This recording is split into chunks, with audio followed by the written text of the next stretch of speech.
तो स्टोरी की शुरुआत एक ऐसे सीन से होती है जो कि देखना काफी ज्यादा ब्रूटल और काफी ज्यादा डिस्टर्बिंग है, क्योंकि पूरे में इंसानों के स्केलेटन्स पड़े हुए हैं और साथ ही टूटे हुए हथियार भी।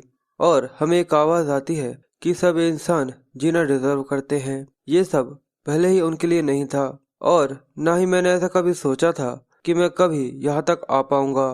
कड़ी मेहनत के लिए मुझे बहुत ज्यादा सफर करना पड़ा। और हमें हमारे एमसी का सीन दिखाते हैं जिसका नाम रियो मिन है। वो आगे की तरफ बढ़ते हुए आगे कहता है कि 99 बार अटेम्प्ट करने के बाद आखिरकार मैं यहाँ पर आ ही गया। इस बार मैं इसका आखिरी अंत जरूर देखूंगा। हमें 20th यानी फाइनल राउंड दिखाते हैं और हमारे एमसी के सामने कई सारे बड़े बड़े एंजल्स गोलम खड़े हुए हैं। एमसी कहता है क्या 20 फ्लोर पर ये गार्डियन गोलम्स है? ये जगह काफी ज्यादा भीड़ भाड़ वाली है। देखकर ऐसा लगता है कि ये जगह काफी ज्यादा भीड़ भाड़ वाली है और शायद ये गार्डियंस के पीछे जो दरवाजा है मुझे वहां पर जाना होगा। और मुझे पूरा भरोसा है कि ये गार्डियंस मुझे इतने आसानी से वहां पर नहीं जाने देंगे। और ये कहते हुए हमारे हीरो AKA ब्लैक साइथ ने अपना ब्लैक साइथ भी निकाल लिया था। सच में ये काफी ज्यादा गूज बम्स देता है। अब गार्डियंस ये देखकर काफी फ्रेशियस हो जाते हैं और वो सभी एक एक कर कर उसके ऊपर अटैक करने के लिए आगे बढ़ने लगते हैं। एक गोलम अपने हथियार के साथ रियोमी के ऊपर हमला कर देता है। इसकी वजह से वहां पे काफी ज्यादा बड़ा ब्लास्ट जैसा होता है, पर रियोमी ने पीछे की तरफ खिसक कर इसे डॉज कर लिया था। जिसके बाद रियोमी अपनी सील ऑफ डेथ को एक्टिवेट कर देता है। इसकी वजह से सभी गोलम्स के ऊपर एक स्केलेटन वाली सील बन जाती है। जिसके बाद हमारा एमसी तेजी से गोलम के ऊपर चढ़ते हुए काफी ज्यादा तेजी से उसके गले के ऊपर अपने साइज से हमला कर कर उसे काट देता है। उसका अटैक देखने में काफी ज्यादा बड़ा नहीं था, पर साथ ही हमें एमसी इसके बारे में बताता है कि एक बार सील ऑफ डेथ को अपने अपोनेंट के ऊपर इस्तेमाल करने के बाद एक सक्सेसफुल अटैक हो गया तो इस अटैक का 100% डैमेज इंक्रीज हो जाता है। और हमें दिखाते हैं कि उस गोलम के जहां पर गले पर अटैक किया था उसका गला चिरकर 2 टुकड़ों में कट गया था। सच में ये काफी ज्यादा कमाल का है। अब जैसे ही रियोमी आगे की तरफ भागता है तो सभी गार्डियंस एक साथ उसके ऊपर अटैक करने के लिए आगे बढ़ने लगते हैं। ये देखकर वो अपने साइज का साइज बढ़ाते हुए कहता है अगर ऐसा है तो मुझे नाइट ऑफ डेथ को इस्तेमाल करना होगा। और जैसे ही वो स्किल का इस्तेमाल करता है पूरे में काफी ज्यादा अंधेरा छा जाता है। ऐसा लगता है कि वो लोग एक दूसरे ही डायमेंशन में आ गए हैं। सभी गोलम्स ये देखकर काफी ज्यादा शॉक होते हैं, साथ ही काफी ज्यादा गुस्सा भी। यहाँ पर इतना ज्यादा अंधेरा होने की वजह से उन्हें कुछ भी दिखाई नहीं दे रहा था। और जो गोलम सबसे ज्यादा आगे होता है उसके ऊपर रियोमी अटैक कर कर उसे बीच में से चीर देता है, जिसकी वजह से उसके काफी ज्यादा छोटे छोटे टुकड़े हो जाते हैं। रियोमी ने एक ही ब्लो के साथ एक और गोलम को यहाँ पर मार दिया था, पर जैसे ही वो दूसरे के ऊपर अटैक करने के लिए आगे जाता है पर वहीं पर यह अटैक यहाँ पर ब्लॉक हो गया था। वो ये देखकर थोड़ा शॉक था और कहता है कि डैम इट, ये लोग इतने आसानी से यहाँ से मुझे जाने नहीं देने वाले। और वो देखता है कि अभी भी कुछ गोलम्स है जो कि बचे हुए थे। और जैसे ही गोलम्स उसके ऊपर एरो से अटैक करते हैं तो रियोमी उससे बचते हुए कहता है कि ये काफी ज्यादा फास्ट हैं और साथ ही ये मेरे ऊपर केवल आइस से ही नहीं फ्लेम से भी अटैक कर रहे हैं, इसलिए मुझे जल्दी से जल्दी यहाँ से निकलना होगा। इसलिए जितने भी ज्यादा पावरफुल अटैक उसके ऊपर होते हैं वो सभी को आसानी से डॉज करते हुए तेजी से वहां से निकल जाता है। साथ ही वो कहता है कि अगर ये मेरे ऊपर इस तरीके से अटैक करेंगे तो मुझे भी स्पीड बढ़ानी होगी। और वो स्पीड बढ़ाते हुए धीरे धीरे करके सभी गोलम्स को काफी ज्यादा ब्रुटेलिटी के साथ मार देता है और कहता है कि उनका मुझे हिट करना काफी ज्यादा मुश्किल है। तभी उसके नीचे उसे एहसास होता है कि वहाँ पे एक मैजिकल सर्कल था, जिसकी वजह से वो उसके अंदर फंस जाता है। वो कहता है कि मुझे नहीं लगता कि अब मैं इससे इस तरीके से निकल पाऊंगा। और हमें दिखाते हैं कि वो एक आइसबर्ग के अंदर वहां पर बीच में जम गया था। वो पूरी तरह से जम जाता है, ऐसा लगता है कि शायद अब वो यहाँ पर हार जाएगा। और ये देखकर एक दूसरा बड़ा सा गोलम उसके ऊपर अटैक कर कर उसे यहाँ पर जान से मारने के बारे में सोचता है। रियोमी अब यहाँ पर फंस गया था, जिसकी वजह से ऐसा लगता है कि वो अब हिल नहीं पाएगा। पर तभी ऊपर की तरफ देखता है और अपनी एक और स्किल मूनलाइट डिस्ट्रक्शन को एक्टिवेट कर देता है, जिसकी मदद से वो उस बड़े से आइस ब्रेक को काटते हुए उससे बाहर आ जाता है। ये देखकर वो गोलम भी काफी ज्यादा हैरान था, क्योंकि ये अटैक इतना ज्यादा पावरफुल था कि उसके भी बीच में से 2 टुकड़े हो गए थे। जिसके बाद वो कहता है कि ये काफी ज्यादा क्लोज था और इसकी वजह से मुझे भी थोड़ा सा डैमेज हुआ है।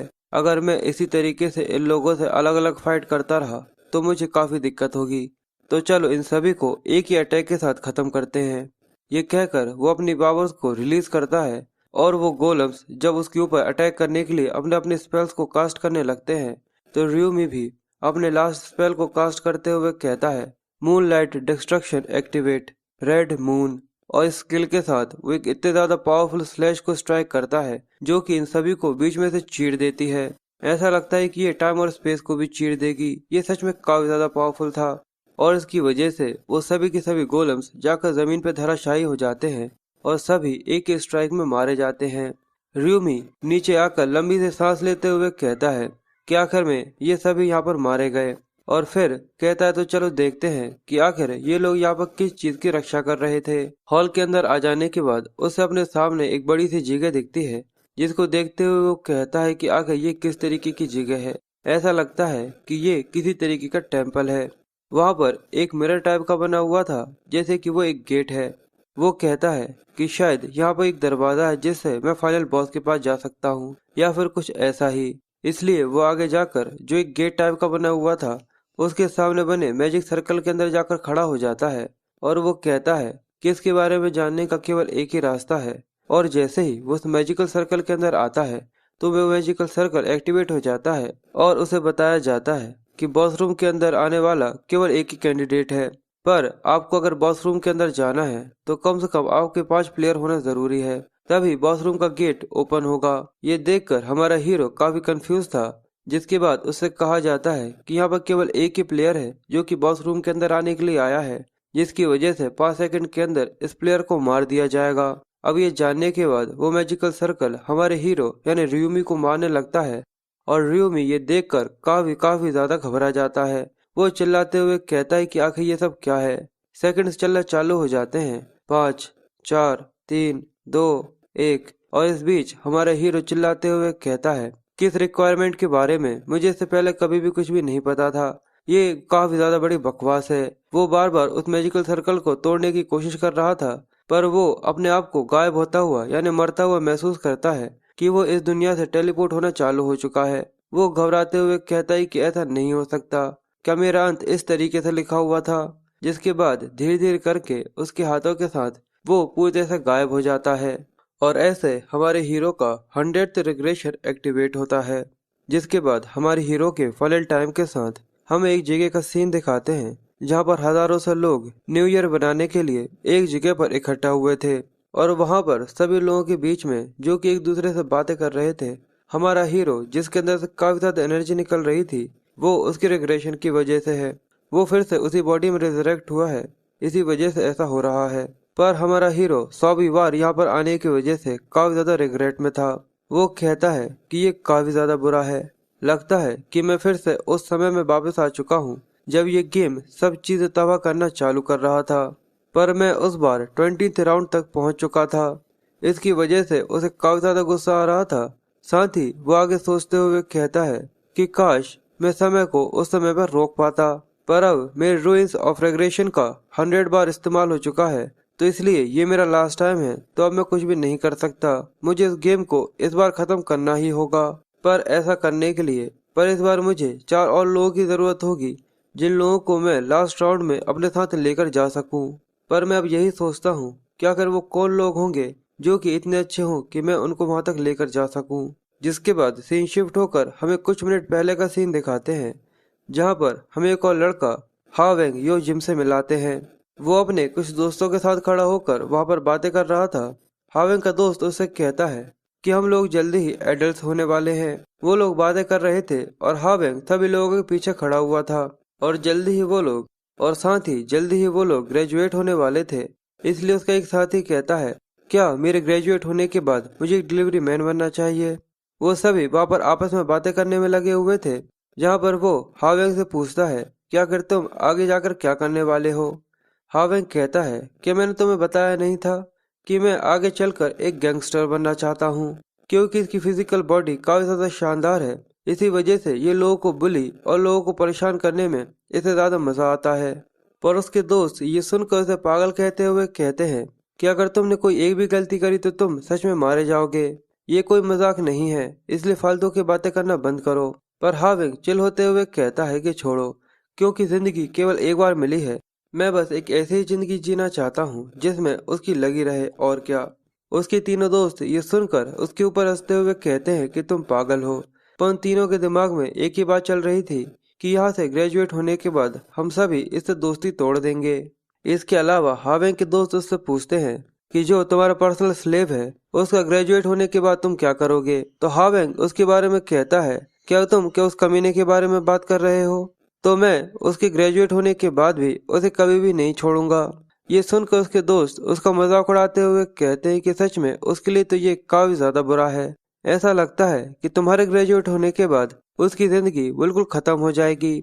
और ये हमारे हीरो रियूमिंग के बारे में ही बात कर रहे हैं, जिसको हावेंग अभी तक काफी ज्यादा परेशान करता रहा था। हावेंग कहता है कि कौन ने कहा कि ये सब इस तरीके से खत्म होगा। मैं बस ये चाहता हूँ कि जब तक मैं उसके साथ खेल सकूं मैं खेल लूं। तब इसका दोस्त उससे कहता है कि हावेंग, क्या तुम्हारा वो पर्सनल सेव वहां पर नहीं खड़ा? तभी उसे वहां पर सभी लोगों के बीच में एक हुडी वाला लड़का दिखता है, जिसको देखकर हावेंग समझते हुए कहता है कि हाँ, ये तो बिल्कुल वही है। पर हावेंग को रूमी के अंदर से कुछ अजीब तरीके की ऑरा महसूस होता है, जिसको देखकर वो थोड़ा कंफ्यूज होते हुए कहता है कि पर आखिर इस कमीने की दिक्कत क्या है? पर ये हमेशा से इतना ज्यादा डिफरेंट क्यों दिख रहा है? पर उसे इसी बात पर गुस्सा भी आ जाता है कि आखिर वो इसको इस तरीके से घूर कर क्यों देख रहा था। इसलिए वो चिल्लाते हुए कहता है कि मैं अभी आकर तुझे सबक सिखाता हूँ। पर उसके दोस्त रोकते हुए कहते कि हावेंग, उसे आज के लिए छोड़ दो क्योंकि ये न्यू ईयर का पहला दिन है। उसके सभी साथी कहते हैं कि हाँ बिल्कुल, क्योंकि ऐसा तो नहीं है कि ये केवल तुम्हारा आज का लौता चांस है। और अब न्यू ईयर लगने के बाद ये सभी एडल्ट हो गए थे, जिसकी वजह से ये काफी ज्यादा खुश होते हैं और एक दूसरे को हैप्पी न्यू ईयर विश करते हैं। पर वहीं एक अजीब सी आवाज आती है कि ये इंसान काफी ज्यादा इंटरेस्टिंग होते हैं। ये लोग यहाँ पर न्यू ईयर को बनाने के लिए आए हैं, इस चीज को बिना जाने कि आखिर अब ये सभी किस सिचुएशन के अंदर हैं। हावेंग को ये आवाज सुनाई देती है, जिसकी वजह से वो लोगों से पूछता है कि तुम लोगों ने कुछ कहा, पर वो उसे मना कर देते हैं। पर तभी उसका एक तीसरा साथी आसमान में देखते हुए कहता है कि आखिर ये साउंड किस तरीके का था। तभी उन लोगों के सामने आसमान से एक एंजल निकल कर आ जाती है, जो कि उन लोगों से आगे कहती है, देखकर लगता है कि तुम सभी इस चीज में आ गए हो, भले ही तुम्हें इस चीज के बारे में जरा सा भी अंदाजा नहीं है कि आखिर ये सब क्या है।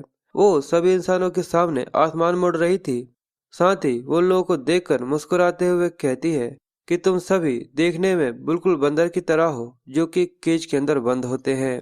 और लोग इस एंजल को देखकर इसके बारे में बातें करते हुए कहते हैं, क्या न्यू ईयर पर कोई कॉस्प्ले ब्रॉडकास्ट हो रहा है? या फिर अगर तुम कहो कि ये सच है तो मैं सच में इस चीज के ऊपर यकीन कर लूंगा। र्यूमिंग उन सभी को देख रहा था कि वो सभी अपना मुंह खोलकर उसे काफी ज्यादा हैरानी के साथ देख रहे थे।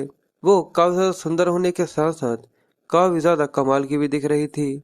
र्यूमिंग उसको देखते हुए कहता है कि वो यहाँ पर अपेयर हो ही गई। मैं इससे अभी भी उतनी ही नफरत करता हूँ, भले ही मैं इस चीज को 99 बार महसूस कर चुका हूँ। पर वो एंजल मुस्कुराते हुए कहती है कि कचरे जैसे इंसानों, देखकर ऐसा लगता है कि तुम लोगों को मेरी ये अपीयरेंस काफी ज्यादा पसंद आई है। पर तुम लोगों के लिए यही अच्छा होगा कि तुम फालतू की बातें अपने दिमाग के अंदर लेकर ना आओ, क्योंकि मेरा जरा सा भी इंटेंशन नहीं है कि मैं तुम्हारे जैसे कचरों के बीच में रहूं। और जिस तरीके से तुम सभी खड़े हुए हो, यानी तुम लोगों को मेरी आवाज काफी अच्छी तरीके से सुनाई दे रही है। तभी एक आदमी चिल्लाते हुए कहता है कि आखिर तुम कौन हो? क्या तुम यहाँ पर कोई कॉस्प्ले करने वाली एंजल हो? और आखिर यहाँ पर तुम ये किस तरीके की बातें कर रही हो? और भले ही तुम यहाँ पर किसी टिश्यू की तरह क्यों न उड़ रही हो, पर फिर भी तुम एक कुत्ती हो। ये सुनने के बाद र्यूमी अपने मन में कहता है कि सच में ये काफी ज्यादा शर्म की बात है, क्योंकि अब एंजल को गुस्सा आ गया था और वो अपने गुस्से भरी निगाहों के साथ उससे कहती है कि आखिर तुम्हारी ऐसी हिम्मत भी कैसे हुई। और ये कहते ही उस आदमी का सिर सभी के सामने यहाँ पर उड़ जाता है, यानी किसी फटाके की तरह फट जाता है। उसके आजू बाजू खड़े हुए सभी लोग उसका खून अपने ऊपर उछटा हुआ देखकर बहुत ज्यादा घबराते हुए कपकपाने लग जाते हैं। और वहां पर चिल्ला चोट होने के साथ साथ सभी लोग तेजी से वहां से भागना चालू कर देते हैं। हावेंग ये देखकर हैरान होते हुए कहता है कि अभी अभी यहाँ पर क्या हुआ। और एंजल चिल्लाते हुए कहती है कि तुम्हारे जैसे एक इंसान की मुझसे इस तरीके से इनफॉर्मली बात करने की आखिर हिम्मत भी कैसे हुई? तुम जैसे कीड़ों को मुझसे सवाल करने का कोई भी हक नहीं बनता, और ना ही इस तरीके से एरोगेंट एक्ट करने का। सभी लोग काफी ज्यादा घबराए हुए थे और वो सोचते कि आखिर उन लोगों को यहाँ से क्या करना चाहिए। वो सभी यहाँ से भागने की कोशिश कर रहे थे, पर वहां पर वो भाग भी नहीं पा रहे थे। और वो एंजल उन लोगों से आगे बोलती जाती है, अगर फिर से किसी ने कुछ ऐसा किया तो मैं उसका भी सिर यहाँ पर उड़ा दूंगी। तो अब तुम ये समझ गए होगे कि आखिर तुम लोगों के लिए क्या करना ही सही होगा। जिसके बाद अब सभी लोग काफी ज्यादा घबराने के बाद भी वहीं पर खड़े रहते हैं। जिसके बाद वो एंजल आगे कहती है कि मैं अब तुम लोगों को सारी चीजें धीरे धीरे करके एक्सप्लेन करने वाली हूँ, तो अपने कान खोल कर रखना। और हमारा हीरो चुपचाप से खड़ा अपने मन में यही सोच रहा था, पर हमारा हीरो आंख बंद कर कर बस यही सोच रहा था कि आखिर मुझे ये एक्सप्लेनेशन कितनी और बार सुननी होगी। और अब इस सब के बाद एंजल कहती है कि ठीक है, अब हम सभी एक साथ एक गेम खेलने वाले हैं। इसके अंदर 20 राउंड होंगे और हर एक गेम महीने के केवल एक हफ्ते के अंदर खेला जाएगा। तुम सभी की आत्माएं शरीर के अंदर से निकालकर दूसरे डायमेंशन में ले जाई जाएंगी, जिससे तुम सभी गेम के अंदर पार्टिसिपेट कर सको। और केवल एक ही चीज है जो कि तुम इंसानों को वहां पर जाकर करना है। जो क्वेस्ट तुम लोगों को दिया जाएगा उसे पूरा करो। अगर तुम उन क्वेस्ट को कंप्लीट कर लेते हो तो तुम्हें कई सारे इनाम दिए जाएंगे और फिर से तुम सभी इस रियल वर्ल्ड के अंदर वापस आ जाओगे। ये सुनने के बाद सभी लोग खुसफुसाते हुए आपस में बातें करते हुए कहते हैं कि आखिर ये यहाँ पर किस तरीके की बातें कर रही है। देखकर ऐसा लगता है कि हम लोगों को कुछ काम पूरे करने होंगे, तभी ये हम लोगों को यहाँ से जाने देगी। पर एंजल उन सभी की बातें साफ साफ सुन रही थी और वो उन लोगों से कहती है कि तुम लोग ये कह सकते हो और सोच सकते हो कि अगर तुम वो क्वेस्ट पूरे कर दोगे तो शायद मैं तुम लोगों को जाने दूंगी। अगर तुम सभी वो क्वेस्ट पूरे भी कर लेते हो, पर फिर भी सभी लोग यहाँ पर सर्वाइव नहीं करने वाले। केवल आधे ही लोग होंगे जो कि पार्टिसिपेट करने के बाद यहाँ पर जिंदा बचेंगे। अब ये जानने के बाद सभी लोगों के पसीने पसीने हो जाते हैं और सभी लोग और भी ज्यादा घबरा जाते हैं। पर इस कंपटीशन को और भी ज्यादा कम करने के लिए एंजल मुस्कुराते हुए आगे कहती है, पर तुम लोगों को इतना ज्यादा चिंता करने की जरूरत नहीं है, क्योंकि मैं तुम सभी को यहाँ से लेकर नहीं जा सकती। इसलिए केवल उन इंसानों को ही लेकर जाया जाएगा जो कि 15 साल से ऊपर और 29 से कम के होंगे। और ये बात सुनता हुआ हमारा हीरो अपने मन में कहता है कि मैंने तो कभी इस चीज के बारे में सोचा ही नहीं कि जैसे ही मैं 20 साल का हुआ था तो उसके बाद लगातार मैं इस गेम को 100वीं बार खेल रहा हूँ। और ये बात सुनकर एक आदमी खुश होते हुए कहता है, क्योंकि वो शायद 30 साल का था, कहता है कि मैं काफी ज्यादा खुश हूँ कि मैं बच गया। पर ये सुनकर हावेंग का दोस्त उसके ऊपर गुस्सा करते हुए कहता है कि ये काफी अच्छा है कि तुम बच गए, पर इसका ये मतलब नहीं कि तुम आग में तेल डालो। ये सुनकर वो कहता है क्या, पर हाफेंग उसे रोकते हुए कहता है कि इस तरीके की बेवकूफी करना बंद करो। क्या तुम्हें ये समझ में नहीं आ रहा कि आखिर हम लोग किस सिचुएशन में हैं? क्या तुमने उस आदमी का सिर अचानक से एक्सप्लोड होते हुए नहीं देखा था? जिसके बाद एंजल कहती है तो चलो देखते हैं कि यहाँ पर इतने सारे पार्टिसिपेंट्स हैं। अब नंबर काफी लंबा है, इसलिए अब आप लोग खुद ही गिन लेना। ठीक है, अब ये एक्सप्लेनेशन खत्म हो गई है तो चलो इस गेम को शुरू करते हैं। और ये कहकर एंजल अपने हाथ के इशारे के साथ सभी लोगों को एक दूसरे स्पेस के अंदर टेलीपोर्ट कर देती है। हमें हमारा एमसी रियूमी दिखता है जो कि एक वाइट स्पेस में खड़ा हुआ था। और एंजल उन लोगों को इसके बारे में बताती है कि अब तुम सभी अपने इंडिविजुअल स्पेसेस के अंदर आ चुके हो, जो कि केवल तुम सभी देख सकते हो। और यहाँ पर तुम्हें तुम्हारी बॉडी को शेप देना होगा जिसके अंदर तुम्हारी सोल को ट्रांसफर किया जाएगा। ये सभी बिल्कुल एक आरपीजी गेम की तरह है, जहाँ पर हम हमारे कैरेक्टर को कई सारी कस्टमाइजेशन के साथ एक नया लुक दे सकते हैं। अब यहाँ पर सभी के नए नए कैरेक्टर्स बनने के बाद वो सभी एक दूसरी दुनिया के अंदर टेलीपोर्ट हो जाएंगे। इसलिए हमारा हीरो हर बार एक ही तरीके का कैरेक्टर बनाता है और साथ ही हर बार एक ही निक नेम देता है, ब्लैक साइथ।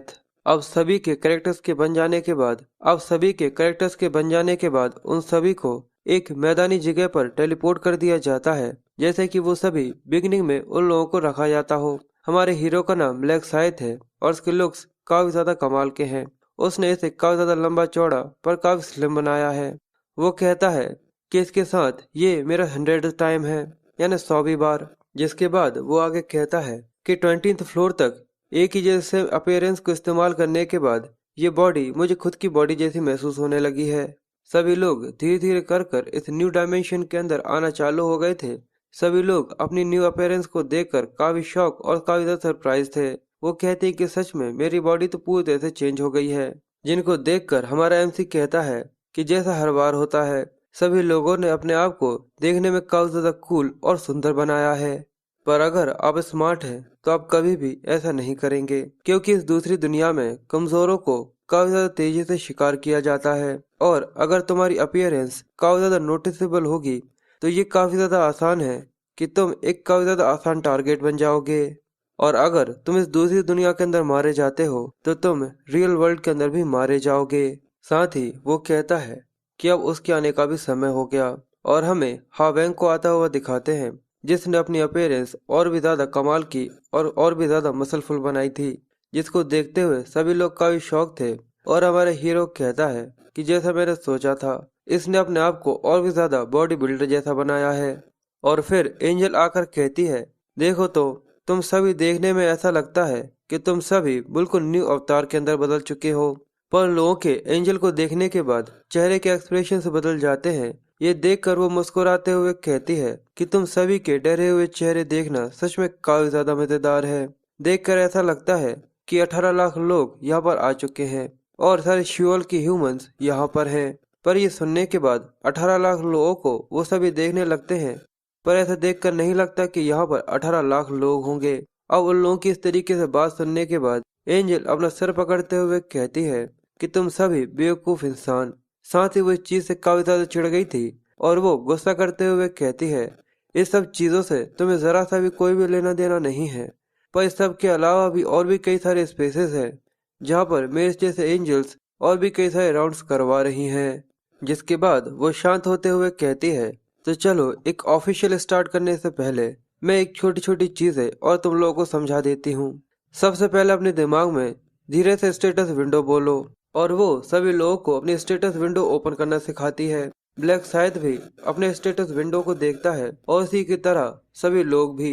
एंजल आगे कहती है कि ये अच्छा है कि तुम सभी ने अपने अपने स्टेटस विंडो को देख लिया है। और अगर तुम लोगों ने कभी कोई गेम खेला हो तो तुम लोग ये जानते हो कि तुम सभी सच में कितने ज्यादा बड़े कचरे हो। अब तुम सभी के ताकतवर बनने का समय आ गया है। और अगर तुम आखिर तक सर्वाइव करते हो और 20th फ्लोर तक को क्लियर कर लेते हो तो तुम बिल्कुल इस सर्वाइवल गेम से फ्री हो जाओगे। और इसके अलावा तुम्हारी एक विश को भी ग्रांट कर दिया जाएगा। सभी लोग अपनी एक इच्छा के बारे में सुनकर थोड़े कंफ्यूज थे कि सच में ऐसा कुछ हो भी सकता है। एंजल कहती है कि अगर तुम फर्स्ट आते हो तो मैं तुम्हारे लिए एक गिफ्ट तैयार जरूर करूंगी। नीचे हावेंग इन्वेंट्री के बारे में सोचता है और उसके सामने इन्वेंट्री के अंदर एक रैंडम सा रूइंस मिलता है। और एंजल उन सभी को रैंडम रूइंस के बारे में बताती है कि इसे केवल लेवल 1 पर ही इस्तेमाल किया जा सकता है और ये केवल एक ऐसा आइटम है जो कि तुम लोगों को शुरुआत में मिल रहा है। अगर तुम सभी उसे अपने हाथ में पकड़कर बोलोगे यूज तो तुम उस आइटम को इस्तेमाल कर सकते हो। हावेंग को हमें उसे इस्तेमाल करता हुआ दिखाते हैं, जो कि टूटकर उसकी बॉडी के अंदर एब्जॉर्ब हो जाता है। इसकी वजह से उसे कुछ बफ्स मिलते हैं। ये देखकर वो काफी सरप्राइज था। और एंजल कहती है, तुम सभी के एक्सप्रेशंस को देखकर ऐसा लगता है कि तुम सभी ज्यादा खुश नहीं हो। पर कुछ भी हो, तुम्हें इस आउटकम को एक्सेप्ट करना होगा। तो चलो देखते हैं अब रूइंस और ये सारी चीजें खत्म करने के बाद अब रियल चीज उसको शुरू करते हैं। और ये कहते ही जैसे वो चुटकी बजाती है तो उन सभी के सामने नोटिफिकेशन आना चालू हो जाते हैं। और सभी के सामने एक नोटिफिकेशन आती है कि राउंड 1 में उन सभी को 100 गॉब्लिन्स को खत्म करना होगा। यानी सभी को 100 गॉब्लिन्स को खत्म करना होगा। और फिर अचानक से उन सभी के सामने एक गॉब्लिन अपीयर हो जाता है। वो सभी एक गॉब्लिन को देखकर कहते हैं कि ये तो केवल एक गॉब्लिन है और बिल्कुल अब मुझे एक गेम की जैसी फीलिंग आने लगी है। और सभी के दिमाग में ऐसा लगता है कि या तो वो वर्चुअल रियलिटी के अंदर आ गए हैं या फिर उन लोगों को किडनैप कर कर उनके ऊपर अलग अलग तरीके के टेस्ट किए जा रहे हैं। वो सभी बिल्कुल इस तरीके से सोचते हुए कहते हैं कि आखिर हम लोग कहाँ पर फंस गए। पर एंजल उन लोगों को इतनी ज्यादा जल्दी एक्साइटेड होने से मना करती है और कहती है, अभी तो सारे गॉब्लिन्स आए भी नहीं हैं। और फिर धीरे धीरे करके उनके सामने हजारों की तादाद में गॉब्लिन्स आना चालू हो जाते हैं। और हमें गॉब्लिन्स की एक काफी ज्यादा बड़ी और बहुत ज्यादा भयानक सेना दिखाई जाती है। जैसे ही वहां पर पूरे पूरे गॉब्लिन्स आ जाते हैं, सभी लोग ये देखकर बहुत ज्यादा हैरान होते हुए कहते हैं, ये तो बहुत सारे हैं, आखिर इनका नंबर कितना है। तो वो एंजल एक डिमोनिक स्माइल देते हुए कहती है कि 10,000 इंसानों के ऊपर 5,000 गॉब्लिन्स। तो चलो इस चीज को शुरू करते हैं, लड़ाई शुरू करो। और जैसे ही लड़ाई चालू होती है, सभी गॉब्लिन्स इंसानों के ऊपर हमला करने के लिए चिल्लाते हुए आगे बढ़ना चालू कर देते हैं। एक गॉब्लिन तेजी से उन सभी को मारने के लिए आगे बढ़ने लगा था। ये देखकर वो लोग घबराते हुए कहते हैं कि वो सभी हमारी तरफ ही बढ़ रहे हैं। आखिर हम लोगों को क्या करना चाहिए? तभी भीड़ में से हमें हमारा एमसी यानी ब्लैक साइथ निकलता हुआ दिखाते हैं। ये सभी के सामने आकर चुपचाप से खड़ा हो गया था, जिसके बाद सभी लोग उसको देखते हुए कहते हैं, आखिर ये कौन है और क्या ये मॉन्स्टर की तरफ क्यों बढ़ रहा है? क्या ये अकेला उस सबको मार देगा? ये काफी ज्यादा खतरनाक है अगर वो उसके और ज्यादा करीब गया। पर जैसे ही हमारा हीरो अपना पोज लेता है और वो गॉब्लिन जैसे उसके काफी करीब आ जाता है, तो वो उसके चेहरे पर एक जोरदार लात मारकर उसे पीछे की तरफ फेंक देता है, जहाँ पर वो अपने मन में कहता है कि हम सभी एक ग्रुप का हिस्सा हैं और इम्प्रेशन सबसे ज्यादा जरूरी है। मुझे इन सभी के दिमाग में अपनी ताकत का एक इम्प्रेशन छोड़ना होगा, जिससे ये सभी मेरी ताकत को समझ सके। जिसके बाद वो उस गॉब्लिन का हथियार उठाते हुए कहता है कि मुझे स्लैश होने से यानी अपने आप को घाव देने से बचाने के लिए इसके हथियार को उठाना होगा, और मुझे इन लोगों को ये दिखाना भी जरूरी है कि आखिर मैं यहाँ पर कितना ज्यादा पावरफुल हूँ, कि ये काफी ज्यादा इम्पोर्टेंट है, जिससे वो मेरे ऊपर ध्यान दे। और इसे कहते हैं थोड़ी बहुत परफॉर्मेंस। तभी उसके सामने और भी कई सारे गॉब्लिन्स आना चालू हो जाते हैं, जो कि उसे मारने के लिए आगे बढ़ रहे थे। पर र्यूमी बिजली की तेजी के साथ उन दोनों के भी टुकड़े टुकड़े कर देता है, काफी ज्यादा तेजी से और काफी स्टाइल के साथ। सब लोग उसकी कमाल की स्किल्स देखकर काफी ज्यादा इम्प्रेस हो गए थे और उसी की तारीफ करते हुए कहते हैं, आखिर ये यहाँ पर कौन सी दुनिया से आया है? इसके कमाल के स्किल्स तो देखो। देखकर ऐसा लगता है कि ये कोई स्पेशल एजेंट या फिर कुछ ऐसा ही है। इसका नाम ब्लैक साइथ है। देखो इसका निक नेम भी सच में काफी ज्यादा औसम है। और इस सब की वजह से दूसरे लोगों के अंदर भी हिम्मत आना चालू हो गई थी और वो गॉब्लिन्स को देखते हुए कहते हैं, क्या ये गेम के अंदर सबसे ज्यादा बिगेस्ट मॉब नहीं होते? मुझे ऐसा लगता है कि हम सभी भी इन सबको मार सकते हैं। भले ही हम सभी उस ब्लैक साइड गाय जैसे नहीं हैं, पर फिर भी हम ऐसा कर सकते हैं। उसके साइड में खड़ा हुआ आदमी घबराते हुए कहता है, बस एक बार हम इस लड़ाई को करना चालू कर दें तो मैं बेट लगाता हूँ कि इनको मारना कोई इतनी बड़ी बात नहीं रहेगी। पर अगले ही पल जो इंसान ये सब बोल रहा था, उसके चेहरे पर एक गॉब्लिन आकर उसके चेहरे को पकड़कर उसकी छाती के अंदर अपनी ब्लेड को धंसा देता है। ये देखने के बाद सभी के दिल में एक दहशत बैठ जाती है और सभी लोग सर से लेकर पांव तक घबराते हुए उससे बचने के लिए, अपनी जान बचाने के लिए वहां से भागने लगते हैं। सब दया की भीख मांग रहे थे और कहते कि प्लीज हमें बचाओ, हम लोग इस तरीके से मरना नहीं चाहते। और र्यूमी भी ये देखकर कि किस तरीके से गॉब्लिन्स इंसानों को मार रहे थे और वो सभी अपनी जान बचाने के लिए गॉब्लिन से भाग रहे थे, वो अपने मन में कहता है कि इस पॉइंट पर अब कोई भी ये गलती नहीं करेगा कि इसको कोई गेम समझे। इस समय सभी के दिमाग में केवल एक ही बात है जो कि सभी के दिमाग में गूंज रही है, सर्वाइवल, अपने आप को जिंदा बचाना। केवल अब सर्वाइवल ही है जो कि उनके दिमाग में घूम रहा है, जिसकी वजह से वो इतने ज्यादा परेशान हो गए हैं कि वो बिना किसी सेंस के इधर उधर भागे जा रहे हैं। और र्यूमी ये देखकर कहता है कि मैंने फिर से वो गलती कर दी जो कि मैंने शुरुआत में करी थी। 2 बार यहाँ पर मरने के बाद अब मैं ये समझ चुका था कि इस डायमेंशन से निकलने का कोई भी रास्ता नहीं है। ये कहते ही उस लड़की को दिखाते हैं जो कि यहाँ से भागने की कोशिश कर रही थी, पर वो एक बैरियर से जाकर टकरा जाती है और वहां से आगे अब नहीं जा सकती। ये देखने के बाद वो कहती है कि आखिर अभी यहाँ पर क्या हुआ। बाकी लोग भी अब ये समझ गए थे कि यहाँ से उनका निकलना काफी ज्यादा मुश्किल है, और जिनने आज तक कभी भी किसी छोटे जानवर तक का शिकार नहीं किया था, क्या वो इस तरीके से किसी गॉब्लिन को मार सकते हैं? और इसी वजह से तुम्हारा डर तुम्हारे ऊपर हावी हो जाता है। और इसी तरीके से क्योस को देखते हुए एंजल काफी ज्यादा खुश होती है और वो जोर जोर से ठहाके लगाते हुए कहती है कि ये इंसानों और गॉब्लिन्स के बीच की लड़ाई सच में काफी ज्यादा अम्यूजिंग है। भले ही ये सभी छोटे छोटे बच्चों के साइज के क्यों ना हो, पर फिर भी इंसानों का इनके सामने कोई भी चांस नहीं है। ये उन सभी को खत्म कर डालेंगे। पर साथ ही उसका ध्यान ब्लैक साइथ यानी रूमी के ऊपर भी जाता है, जिसको देखते हुए कहती है, पर आखिर इसके अंदर ऐसा क्या है? और एंजल उसकी क्वेस्ट प्रोग्रेशन देखती है जहाँ पर वो भी 70 गॉब्लिन्स को मार चुका था। ये देखकर वो गुस्सा करते हुए कहती है कि ये बेकार सा सिस्टम, ये मुझे प्लेयर के क्वेस्ट प्रोग्रेशन के अलावा कुछ और देखने नहीं देती। यानी यहाँ पर एक और मॉडल है जो कि मेरे स्प्राइट को एज अ नोवेल हर्ट कर सकता है। और यहाँ पर कुछ ऐसे भी हैं जिनको देखना सच में काफी ज्यादा एक्साइटिंग है और काफी ज्यादा मजेदार। और नीचे र्यूमी के पास मैसेज आता है कि अब आप 75 गॉब्लिन्स को मार चुके हैं और अब आपको केवल 25 को मारना और जरूरी है। तभी उसके सामने एक डैगर उड़ते हुए जाता है जिसको वो आसानी से डॉज कर लेता है और बहुत से गॉब्लिन्स उसके ऊपर हमला करने के लिए तेजी से रोर करते हुए बढ़ रहे थे। ये देखकर वो अपनी बिजली की रफ्तार के साथ एक काफी ज्यादा स्विफ्टली मूव लेते हुए सभी को तेजी के साथ मारता जाता है और इस तरीके से उसने और भी कई सारे गॉब्लिन्स को मार दिया था। और अब ब्लैक साइथ को इस तरीके से लड़ता हुआ देखकर अब गॉब्लिन्स की भी फटना चालू हो जाती है और वो भी उससे डर कर वहां से भागने लगते हैं। पर वो किसी को यहाँ से भागने कैसे दे सकता है। वो काफी ज्यादा तेजी और काफी ज्यादा ब्रुटलिटी के साथ सभी के चेहरों को चीरते हुए सभी को काफी ज्यादा तेजी से मारता जा रहा था।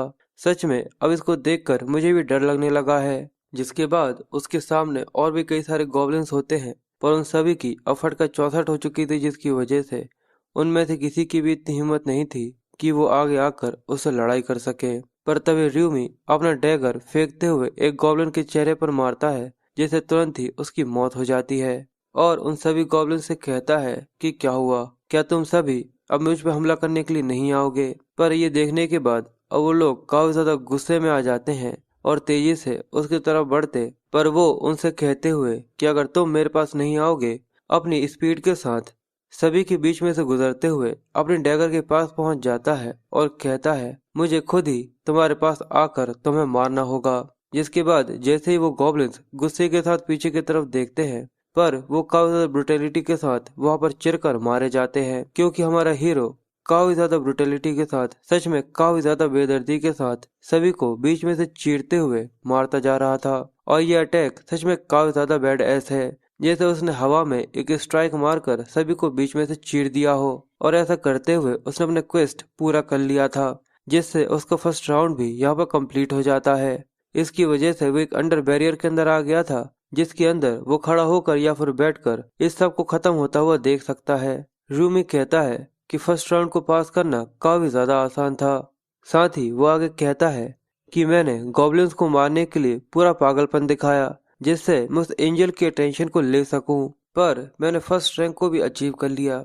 और उसके पास एक कॉन्ग्रेचुलेशंस का मैसेज आता है जहां पर उसे कॉन्ग्रेचुलेट करते हुए बताया जाता है कि आपने रैंक फर्स्ट को अचीव किया है क्योंकि आपने सभी जोन्स में सबसे पहले इस क्वेस्ट को पूरा किया है। उसने 10 मिनट 21 सेकंड के अंदर सभी को खत्म कर दिया था।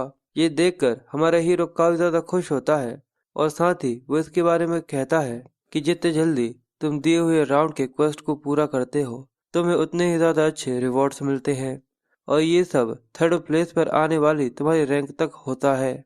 और उसे यहाँ पर 2 रिवॉर्ड्स मिले थे जिसमें फर्स्ट रैंक पर आने की वजह से लोएस्ट रैंक के रेयर वेपन सेलेक्टिंग कूपन मिला था और इसके अलावा उसे एक special grade reward selecting box मिला था।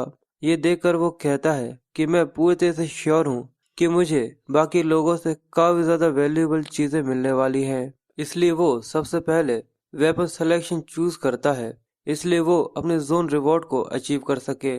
इससे उसे कुछ रेयर वेपन्स मिलते हैं और उसको 3 ऑप्शंस दिए जाते हैं जिसमें उसे बताया जाता है कि इसमें से आपको एक को चुनना होगा। ये देखकर वो कहता है कि ये काफी ज्यादा शर्मनाक है पर फिर भी ये काफी अच्छा है कि शुरुआत में ही मुझे कुछ हथियार मिल चुके हैं। और वो उन तीनों में से एक डैगर को चुनता है जिससे वो काफी ज्यादा शॉर्ट रेंज के अटैक्स को इस्तेमाल कर सके। और इसके अलावा जो स्पेशल रिवॉर्ड उसे मिला था वो उसे बाद के लिए छोड़ देता है। अब दूसरी तरफ तो सबकी लड़ाई चल रही थी पर वहां पर हमारा हीरो बड़े ही आराम से अपने स्टेटस विंडो को चेक करते हुए देखता है कि आखिर वो अभी तक कहां तक पहुंचा है। पर वो ये देखकर काफी शॉक था और कहता है कि यहाँ पे एक टाइटल है जो कि मुझे मिलना चाहिए था। पर उसे लास्ट टाइम रिग्रेशन मिला था जो देखकर वो हैरान होते हुए कहता है कि 99 बार ट्रायल्स को देने के बाद भी मैंने अपनी पिछली लाइफ में कभी भी एक बार भी इसे यहाँ पर नहीं देखा था। और वो अपने रैंडम रूइंस को निकाल कर उसे इस्तेमाल करता है जिसके अंदर से उसे रूइंस ऑफ रिग्रेशन मिलती है और इसे इस्तेमाल करते ही वो प्लेयर के सोल से अटैच होना चालू हो जाता है। पर ये रूइंस का इम्प्रिंट यहाँ पर पूरी तरह से फेल हो गया था।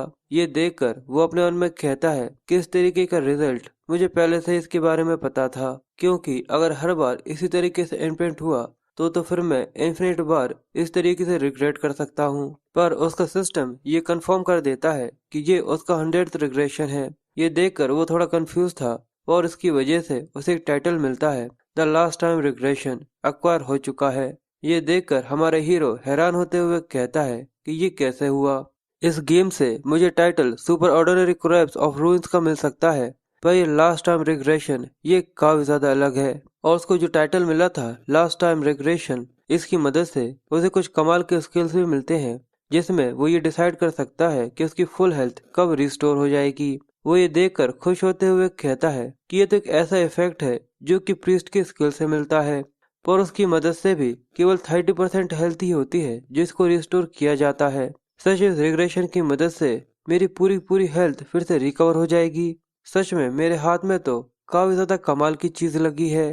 और वो इस टाइटल को भी पब्लिक की जगह प्राइवेट कर लेता है, जिससे कोई भी इसकी यूजर नेम को अगर चेक भी कर लेता है तब भी वो ये टाइटल नहीं देख सकता। साथ ही वो आगे कहता है कि जो लोग भी अपने क्वेस्ट को फिनिश कर लेते हैं उन लोगों को जल्दी से यहाँ से चले जाने देना चाहिए था। साथ ही वो हायंग के बारे में भी सोचता है कि आखिर वो क्या कर रहा है। तभी उसे दिखता है कि वो अभी भी सर्वाइव करने की कोशिश में लगा हुआ था। ये देखकर वो कहता है कि इस बार भी वो हर बार की तरह सर्वाइव कर लेगा। और जब अब मॉन्स्टर्स काफी ज्यादा कम हो गए थे, ये देखकर एंजल मुस्कुराते हुए कहती है कि चीजें अब देखने में धीरे धीरे करके काफी ज्यादा बोरिंग हो गई हैं। अब मैं समझी तुम लोगों का नंबर ये बिल्कुल उन मॉन्स्टर्स के इक्वल आ चुका है, जिसकी वजह से ही तो मजा नहीं आ रहा। मुझे माफ करना, ये मेरी गलती है। रुको, मैं इसे फिर से और भी ज्यादा फनी कर देती हूँ। ये सुनने के बाद सभी लोग हक्के बक्के हो गए थे और वो रोते हुए कहते हैं क्या और ज्यादा फनी। और तभी उनके हाथ में जो शरीर थे वो किसी धूल की तरह उनके शरीर वो किसी धूल की तरह उनकी बाहों से गायब होना चालू हो जाते हैं और सभी बॉडीज जो कि आसपास पड़ी हुई थी वो सभी भी डिसअपियर होने लगी थीं। ये देखकर वो काफी ज्यादा हैरान थे कि आखिर यहाँ पर क्या हो रहा है।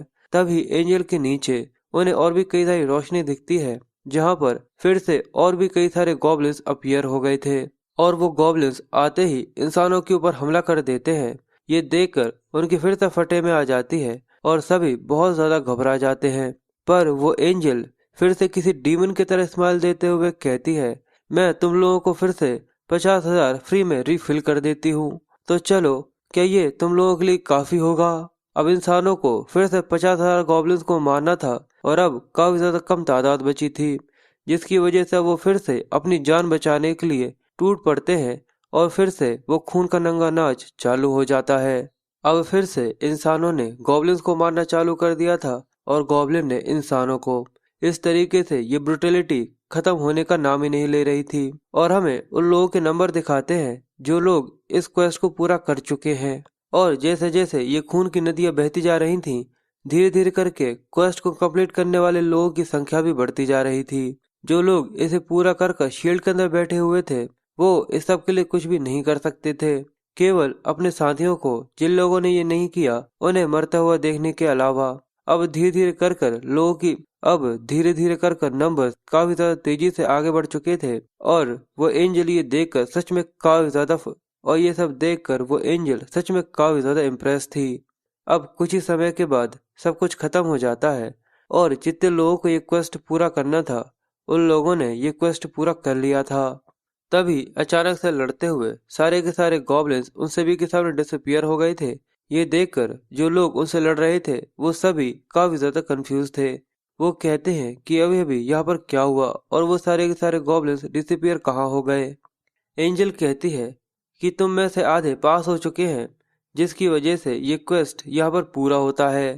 पर मुझे माफ करना, अब बाकी तुम लोग जो कि बाहर बचे हुए हो तुम सभी को मरना होगा। ये सुनते ही सभी इंसान जो कि उस बैरियर के बाहर खड़े हुए थे उन सभी के कान खड़े हो जाते हैं और वो लोग काफी हैरान होते हुए कहते हैं क्या। एंजल कहती है कि ये गेम का नियम है। वो लोग कहते हैं कि नहीं, क्या हम लोगों को सच में मरना होगा।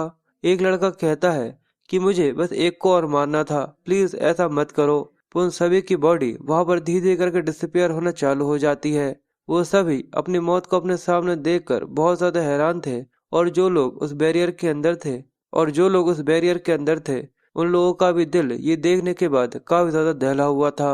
वो कहते हैं कि आखिर ऐसा कैसे हो सकता है, पर वो एंजल मुस्कुराते हुए उन लोगों से कहती है, तुम्हारी शक्ल तो देखो, क्या तुम लोग जिंदा हो, इस चीज के लिए खुश नहीं हो? साथ ही वो आगे कहती है कि छोड़ो, तुम सब यहाँ पर सर्वाइव कर चुके हो, इसलिए अब तुम लोगों को वापस जाना होगा। इसलिए वो सभी को कॉन्ग्रेचुलेट करते हुए कहती है कि तुम लोगों ने फर्स्ट राउंड को सर्वाइव कर लिया है। मैं उम्मीद करूंगी कि तुम इसी तरीके से सेकंड राउंड को भी सर्वाइव कर लोगे। इसलिए क्यों ना हम लोग यहाँ से जाने से पहले एक बार रिजल्ट डिटेल्स को देख ले। इसलिए वो सभी के सामने ऑल एरिया के फर्स्ट राउंड का रिजल्ट दिखाती है, जिससे सभी को ये पता चलता है कि सभी जगहों पर ब्लैक शायद फर्स्ट प्लेस पर आया है, और इसलिए उसके रिवॉर्ड पर उसे 100 गोल्ड्स और मिलते हैं, जो कि अभी उसे दिया गया नहीं था। उसके पास सिस्टम आता है और उसे बताया जाता है कि इस गोल्ड से वो यहाँ पर चीजें और जो चाहे वो सब खरीद सकता है, पर शॉपिंग एसेसरीज केवल लेवल 10 पर पहुंचने के बाद ही ओपन होगा। और सभी लोग ये देखकर उसकी अटेंशन लेने की कोशिश करते हैं। ये देखकर रूमी अपने मन में कहता है कि ऐसा लगता है कि अब सब लोग समझ चुके हैं कि मैं फर्स्ट प्लेस पर हूँ। और एंजल ये देखकर मुस्कुराते हुए कहती है कि ये काफी ज्यादा इम्प्रेसिव है कि सभी एरियाज में जो फर्स्ट प्लेस पर आया है वो मेरे एरिया के अंदर है। ब्लैक शायद मुझे आंसर करो। वो कहता है कि हाँ, और वो उससे पूछती है कि आखिर तुम इतने ज्यादा स्ट्रांग कैसे हो? क्या तुमने क्या तुमने किसी स्पेशल तरीके के रूइंस को ऑब्टेन किया है? पर वो ये पूरी बात बोलती उससे ही पहले वो कहती है कि रुको, मैंने यहाँ पर कुछ गलती कर दी। तो र्यूमी उससे कहता है, क्या तुम ये नहीं बता सकती कि आखिर मुझे स्टेट विंडो से किस तरीके का रूइंस मिला था? पर वो कहती है कि बिल्कुल, मुझे सबके बारे में पता है, मैं एंजल हूँ, मैं सब जानती हूँ। वो यहाँ पर अपने आप को छुपाने की कोशिश कर रही थी, इसलिए वो कहती है कि मैं तो बस इस तरीके से ही पूछ रही थी। जिसके बाद र्यूमी उससे कहता है कि मैं तुमसे एक फेवर चाहता हूँ।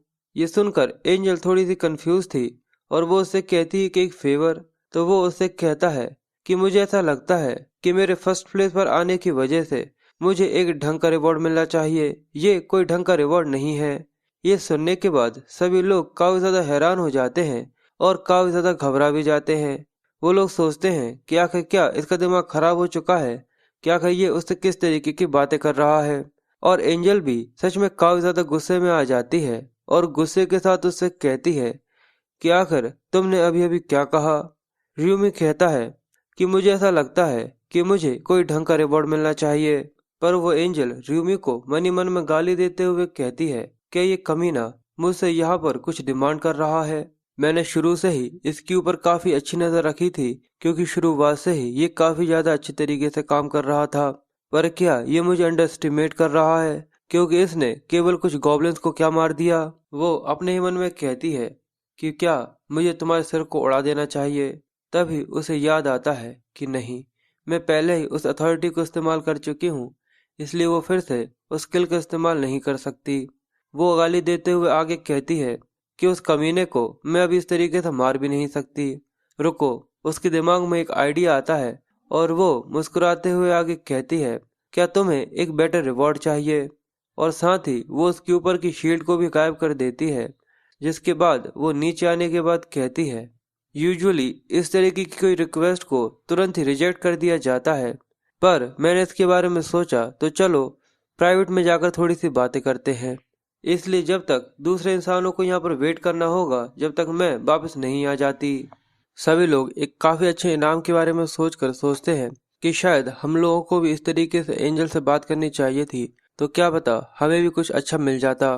तो दूसरा लड़का कहता है कि मुझे लगता है कि ये केवल फर्स्ट प्लेस पर आने की वजह से है, कि ब्लैक साइथ ने काफी ज्यादा तेजी से ये किया है, उसी की वजह से उसकी डिमांड को माना जा रहा है। और वो दोनों वहां से जाने लगते हैं, जहाँ पर यूमी का ध्यान हायंग के ऊपर जाता है। पर हायंग उसको देखकर थोड़ा कंफ्यूज था, क्योंकि उसे यूमी के बारे में कोई भी आइडिया नहीं था कि ये आखिर कौन है। जिसके बाद सीन एंजल और यूमी का होता है, जो कि जंगल के काफी ज्यादा डीपेस्ट एरिया के अंदर आ गए थे, और यूमी एंजल से अपने डिस्टेंस को मेंटेन कर कर रखे हुए था।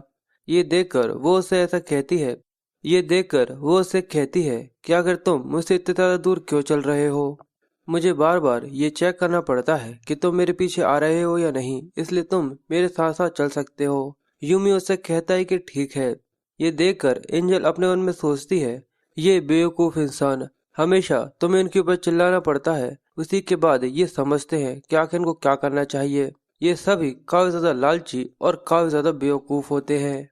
साथ ही वो आगे कहती है कि आखिर मैं इसके रिवॉर्ड को चेंज कैसे कर सकती हूँ, क्योंकि मैं वो नहीं हूँ जो कि किसी को रिवॉर्ड दे सकती है।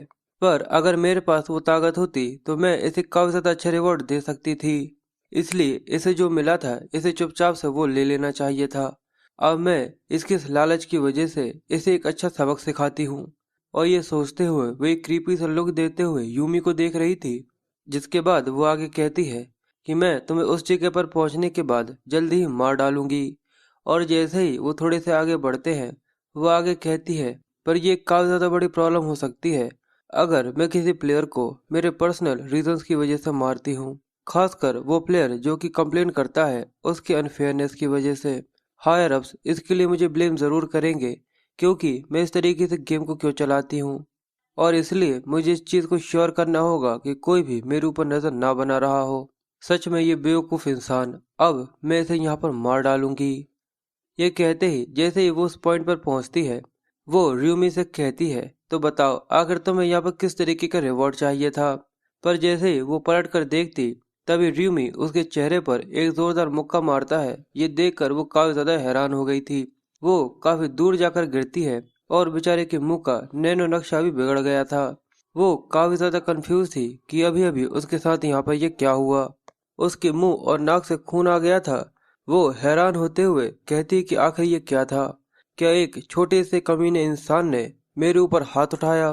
वो चिल्लाते हुए कहती है कि आखिर तुम्हारे जैसे कमीने की मेरे ऊपर हाथ उठाने की हिम्मत भी कैसे हुई। पर तभी यूमी उसके सामने से गायब हो गया था। ये देखकर वो और भी ज्यादा कंफ्यूज थी कि वो अचानक से कहाँ चला गया। तभी यूमी उसके पीछे से आता है और उसके पंखों को पकड़कर उन्हें नोचने लग जाता है। ये देखकर वो और भी ज्यादा कंफ्यूज थी और वो चिल्लाते हुए उससे कहती है कि आखिर तुम्हारा प्लान क्या है, रुको, आखिर तुम ये क्या कर रहे हो। पर वो बस चिल्लाती रह जाती है और यूमी उसे कोल्ड लुक देते हुए उसके पंखों को चीरना चालू कर देता है। और ऐसा करने की वजह से एंजल काफी ज्यादा दर्द में चिल्लाते हुए कहती है कि प्लीज ऐसा मत करो। इसलिए यूमी उससे कहता है कि किसी छोटे से बच्चे की तरह रोना बंद करो। और ये कहने के बाद यूमी उसके कंधे पर पैर रखकर उसके कंधे से उसके दूसरे पंख को भी चीर कर निकालने लगता है। वो फिर से दर्द में चिल्लाने लग जाती है और यूमी शट की आवाज के साथ उसके दूसरे पंख को भी चीर देता है। जिसके बाद वो कहता है कि चलो अब तुम यहाँ से भाग नहीं पाओगी। और फिर र्यूमी उससे आगे पूछता है, आखिर ये कैसा है, क्या ये दर्द कर रहा है। एंजल दर्द में किर्रारते हुए कहती है कि एब्सोल्युटली ये सच में दर्द कर रहा है। जिसके बाद र्यूमी कहता है कि 5 मिनट बाद तुम वो हो सकती थी जो कि मुझसे ये एब्सोल्यूट क्वेश्चन पूछ रही होती। और उस शीटी लाफ के साथ जिसका साउंड बिल्कुल खे खे खे खे करके आता है। ये सुनकर एंजल उसके ऊपर चिल्लाते हुए कहती है कि बेवकूफ इंसान, आखिर तुम यहाँ पे ये किस तरीके की बात कर रहे हो। र्यूमी अपने हाथ में रखे हुए उस पंख के अंदर उसके छुपे हुए डैगर को दिखाते हुए कहता है कि तुम यहाँ पर मुझे इन छुपे हुए डैगर्स जो कि तुम्हारे पंखों के अंदर थे उनके साथ मारने वाली थी या फिर नहीं। वो काफी ज्यादा शौक थी और र्यूमी कहता है कि मुझे इनके बारे में पहले ही पता था। एंजल घबराते हुए कहती है, तो इसका क्या मतलब है कि अब तुम मुझे यहाँ पर मार डालोगे। मेरा शुरू से ऐसा कोई भी प्लान नहीं था, प्लीज मुझे छोड़ दो। पर र्यूमी कहता है कि तुम्हारे झूठ बोले का कोई भी मतलब नहीं निकलने वाला। मैं ये सब तुम्हारे केवल चेहरे पर देख कर बता सकता हूँ बिरियल। ये सुनने के बाद वो एंजल और भी ज्यादा हैरान हो जाती है और कहती है कि तुम्हारे जैसा एक छोटा सा इंसान आखिर मेरा नाम कैसे जानता है, हाउ। वो काफी ज्यादा कंफ्यूज थी। र्यूमी कहता है कि अब इस सब का कोई भी मतलब नहीं निकलता कि आखिर मैं ये कैसे जानता हूँ। और ये कहते हुए वो अपना डैगर जो कि उसने कुछ समय पहले ही लिया है, वो इन्वेंट्री के अंदर से उसे निकालने लगता है। एंजल घबराते हुए कहती है कि आखिर तुम ये क्या कर रहे हो, आखिर अचानक से तुमने अपने पास से हथियार क्यों निकाल लिया। र्यूमी कहता है क्यों ना तुम बताओ। पर एंजल घबराई हुई उसे कहती है, क्या तुम पूरी तरह से पागल हो चुके हो, या तुम ये चाहते हो कि मैं भी तुम्हारा सिर उसकी तरह एक्सप्लोड कर दूं। बस अपनी उंगलियों को घुमाऊंगी और तुम्हारा सिर उड़ जाएगा। पर र्यूमी मुस्कुराते हुए कहता है कि तुम्हारे पास अब किसी और को मारने की कोई भी एबिलिटी नहीं है। अब ये जानने के बाद कि र्यूमी को ये भी पता है सच में एंजल की शक्ल देखने लायक होती है और उसकी फटकर 64 हो जाती है, क्योंकि अब उसकी मौत उसके सामने खड़ी हुई थी। पर अभी भी वो यूमी को डराने की कोशिश करते हुए कहती है, तुम्हें क्या लगता है कि तुम ये सब करने के बाद यहाँ से ऐसे ही निकल जाओगे? मेरे साथी डेफिनेटली बिल्कुल भी ऐसे नहीं रहने वाले। वो यहाँ पर आकर तुम्हें जरूर मार डालेंगे।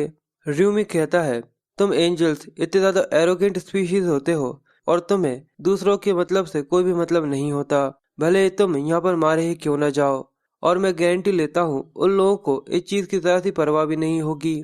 पर एंजल उससे कहती कि आखिर तुम ये क्या बकवास कर रहे हो?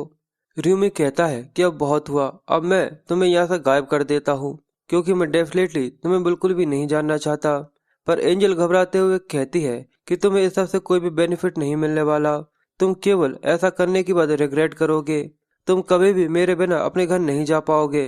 पर र्यूमी फिर से उसकी जाल में न आकर उसे कहता है कि सिस्टम ऑटोमेटिकली काम करता है और थोड़ी ही देर में वो सारे सेटलमेंट ओवर हो जाने के बाद हम लोगों को ऑटोमेटिक ही घर भेज देगा। पर ये सब जानने के बाद एंजल हैरान होते हुए कहती कि आखिर तुम ये सब इस तरीके से कैसे जानते हो? इसलिए अब वो दया की भीख मांगते हुए उसे सौदा करने की कोशिश करते हुए कहती है कि मैं तुम्हें वो सारी इन्फॉर्मेशन देने के लिए तैयार हूँ जो कि तुम्हें चाहिए हो, प्लीज इस बार मुझे छोड़ दो। पर र्यूमी तो वैसे ही 99 बार ये सारी चीजें कर चुका है, तो उसे इस सब से वैसे ही घंटा फर्क नहीं पड़ता। वो उससे कहता है कि मुझे इस सब की कोई भी जरूरत नहीं है। अगर मुझे इन्फॉर्मेशन की जरूरत होती तो मैं तुम्हें टॉलरेट कर सकता था, जिससे मैं बाद में सभी के बारे में पता लगा सकूं। पर ये इकोसिस्टम, तुम्हारे तरीके के और तुम्हारी ये प्रॉमिस, तुम बस शतरंज के केवल एक प्यादे की तरह हो और कुछ नहीं। अब ये देखकर एंजल और भी ज्यादा हैरान थी और वो भी हैरान होते हुए कहती क्या? पर वो अपनी बात पूरी करती उससे ही पहले र्यूमी अपने डैगर के साथ उसकी छाती में छेद कर देता है, जिसकी वजह से वो खून खुआन हो गई थी और वो उसे मारकर जमीन में पटक देता है। जिसके बाद उसके पास एक नोटिफिकेशन आती है कि तुमने एक एंजल को डिफीट किया है, और इससे ये कंफर्म हो गया था कि वो ऐसा पहला प्लेयर है जिसने एंजल को डिफीट किया है, जिसकी वजह से उसे एक एंजल स्लेयर का भी टाइटल मिल चुका था और साथ ही रिवॉर्ड के तौर पर उसे एंजल का ब्लड और फर्स्ट एंजल किल मिलता है। र्यूमी कहता है कि इस बार मैं फर्स्ट था, जैसा कि मुझे लगा ही था, और साथ ही उसे रूइंस ऑफ स्लोनेस का भी रिवॉर्ड मिलता है, क्योंकि उसने पहली बार किसी एंजल को मारा था। और वो इसके बारे में बताते हुए कहता है कि एक करंट रिवॉर्ड जो कि मुझे एंजल को पहली बार मारने की वजह से मिला है, मैं पहली बार इस रिवॉर्ड के बारे में थर्ड अटेम्प्ट में जाना था जब मैंने एंजल से बदला लिया था, और इसी वजह से शायद मुझे ये रिवॉर्ड मिला था, और मैं ही वो एक केवल प्लेयर हूँ जिसने ये ऑब्टेन किया था। ये सभी रिवॉर्ड्स काफी ज्यादा यूनिक आइटम्स हैं। पर अगर अब एंजल्स को इसके बारे में पता चल भी जाता है तो मैं रूइंस को पहले ही एक्वायर कर चुका हूँ, उनके लिए ये काफी ज्यादा शॉक होगा। और सबसे बड़ा रीजन जिसकी वजह से मैंने एक एंजल को मारा। और फिर वो इसके बारे में बताना चालू करते हुए कहता है कि सभी प्लेयर्स को लेवल 10 पर पहुंचने के बाद क्लासेस को ऑब्टेन करना होता है। यहाँ पर टोटल 30 डिफरेंट क्लासेस हैं और किसी भी क्लास को चेंज करना काफी ज्यादा सिंपल है। तुम्हारे पास केवल एक क्लास चेंजिंग आइटम होना जरूरी है, उससे तुम ऐसा कर सकते हो, और इसे यूजुअली हंटिंग करते हुए या फिर कुछ सिंपल कंडीशंस को फुलफिल कर लिया जा सकता है। पर यहाँ पर एक एक्सेप्शन है। यहाँ पर एक यूनिक क्लास है जो कि केवल एक ही प्लेयर को मिलती है, जिसे ऑब्टेन करने के लिए स्पेशल कंडीशंस को कंप्लीट करना पड़ता है। और बिल्कुल वो यूनिक क्लास रेगुलर क्लासेस से कम्प्लीटली डिफरेंट लेवल पर होती है, और उससे स्टेट्स में बोनस होता है और भी कई सारी चीजें हैं। और ये कहने की बात है कि मैं फर्स्ट फ्लोर को क्लियर करने के पहले ही ये सब ले चुका हूँ, और इसके बाद मैं सभी रीजन्स के फर्स्ट प्लेस के रिवॉर्ड्स को इस्तेमाल कर सकता हूँ। और अभी उसके पास यहाँ पर 3 ऑप्शंस आ रहे थे जिसमें से उसे एक को चुनकर ऑब्टेन करना था, और हमारे हीरो के लिए अभी सबसे ज्यादा जरूरी यही था कि वो जल्दी से जल्दी लेवल 10 पर पहुंचकर अपनी क्लास को चेंज कर सके। तो ये यूजुअल था कि आखिर उसे किसके ऊपर क्लिक करना है। उसे जल्दी से जल्दी लेवल अप करना है तो उसे बहुत सारे वर्ब्स और एक्सपीरियंस की जरूरत होने वाली है। जिसके बाद वो आगे सोचते हुए कहता है कि ये मेरा आखिरी अटेम्प्ट है, तो मुझे इस चीज में काफी ज्यादा सावधान रहना होगा। मुझे ज़्यादा से ज़्यादा स्ट्रॉन्ग बनना होगा, चाहे उसके लिए मुझे कुछ भी करना क्यों ना पड़ जाए। अब फर्स्ट राउंड के क्लियर हो जाने के बाद सभी लोग धीरे धीरे कर कर अपने रियल वर्ल्ड के अंदर आना चालू हो गए थे। हावेंग सामने की तरफ देखता है कि अब लोग धीरे धीरे कर कर उठना चालू हो गए हैं और ये न्यू ईयर की बेल है जो कि सभी के कानों में आ रही थी। वो हैरान होते हुए कहता है कि आखिर अभी अभी यहाँ पर क्या हुआ था। क्या सभी लोग एक साथ यहाँ पर चक्कर खाकर बेहोश हो गए थे। सभी लोग गेम के बारे में ही बात कर रहे थे कि जैसे वो सबसे ज्यादा मोस्ट रियलिस्टिक ड्रीम था। सभी को वो बिल्कुल किसी सपने की तरह लग रहा था। जिसके बाद हावेंग टाइम देखने के बाद हैरान होते हुए कहता है कि ये तो बिल्कुल वो समय है जितने समय तक मैं उस सपने के अंदर था। उसके सभी साथी भी धीरे धीरे कर कर उठने लगे थे और उन सभी को भी चक्कर आ रहे थे। वो अपने दोस्त से कहता है, क्या तुम उठ गए? तो वो हाफेंग से कहता है कि मैं अचानक से यहाँ पर चक्कर खाकर गिर गया था। तो वो उसे बताता है कि तुम अकेले ही नहीं, यहाँ पर सभी के साथ ऐसा हुआ था। ये सुनकर वो हैरान होते हुए कहता है, क्या सभी लोग यहाँ पर एक साथ चक्कर खाकर बेहोश होकर सपना देख रहे थे?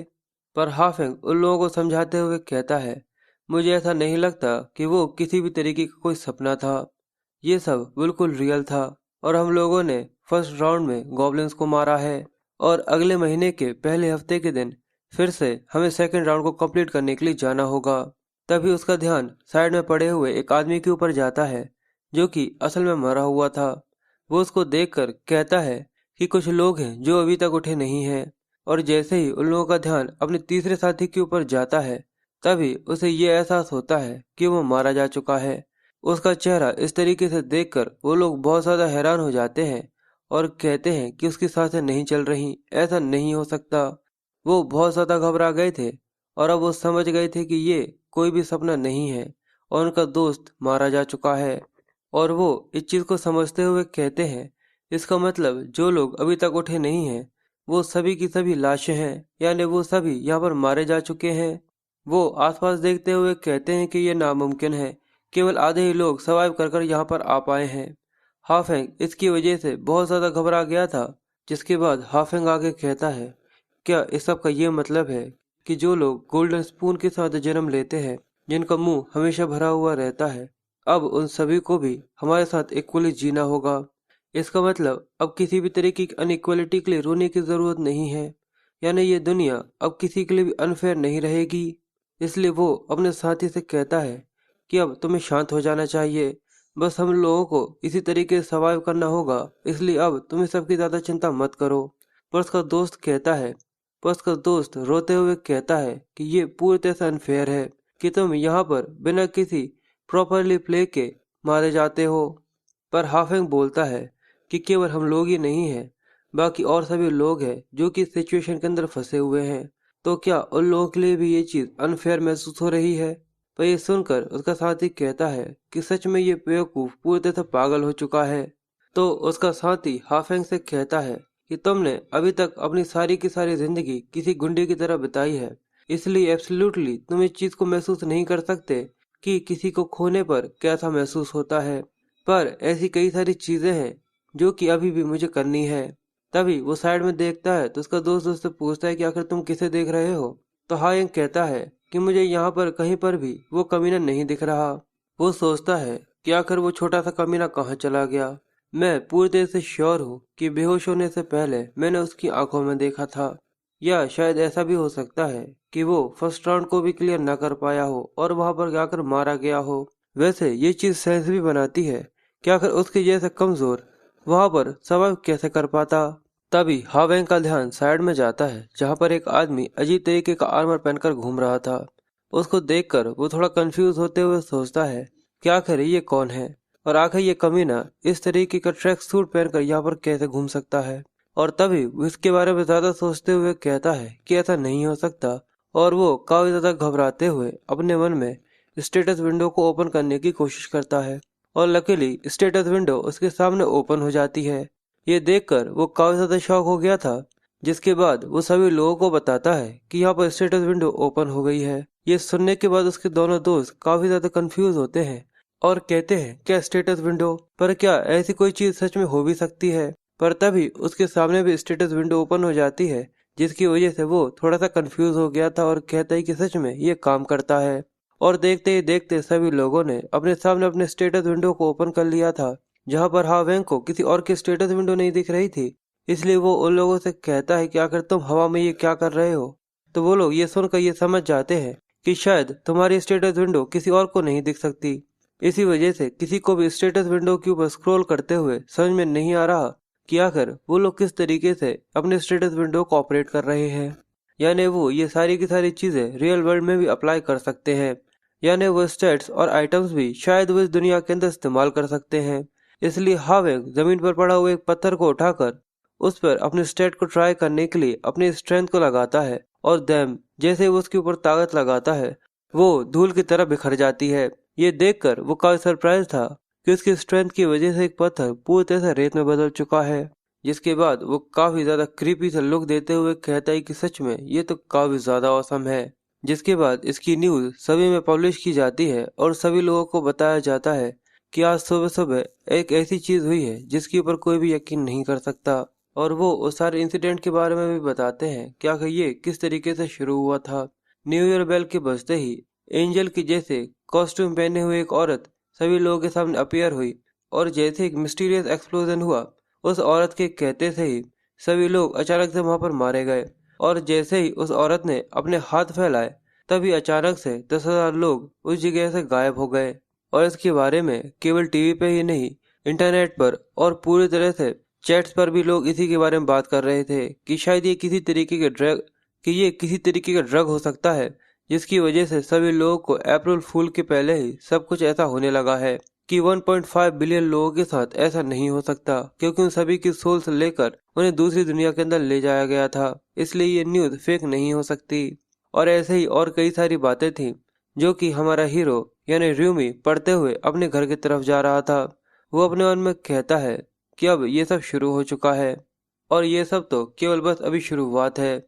और ये कहते हुए जैसे ही वो एक टीवी शॉप के साइड में से निकलता है तो वहां पर इसी की न्यूज चल रही थी, जिसको देखकर वो कहता है कि अभी केवल मौत के आर्टिकल्स आना चालू हुए हैं, ये तो बाद में नॉन स्टॉप फ्लो होंगे। पर जिसकी रियल प्रॉब्लम है वो कहीं और है।